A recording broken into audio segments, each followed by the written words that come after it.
He's someone who sold over 180 million records in over 7 decades of career. He's had number ones in other countries, not just France, so the success is huge. Obviously, he's known as the ambassador of the chanson française genre. He did dabble in other styles, but he really carried the flame from people like Maurice Chevalier, Juliette Gréco, Charles Trenet, and Edith Piaf, crucially. He then went on to write for what we call the yé-yé generation here in France. It's Sylvie Vartan, Johnny Hallyday, and Serge Gainsbourg himself, in fact, and plenty of international stars. It's easy to mistake this chanson française style as a sort of easy listening, because if you don't understand the words, it does sound melodic and kind of quite nice. He's often called a crooner in the style of Frank Sinatra.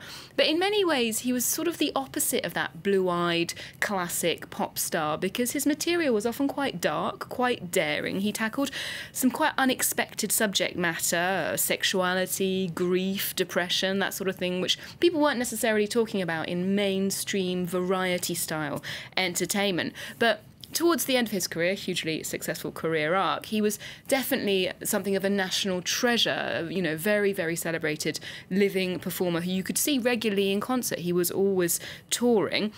He said he'd actually be happy to die on stage, and although that wasn't the case, he was still very much working. Up until last month, he was on stage in Japan in September. He was planning a tour here in France that was going to start at the end of this month. And in Tokyo, actually, fittingly, the last song he performed on stage was Amenez-moi, or Take Me Along in English, that song that his funeral will be carried out to today at the Invalides.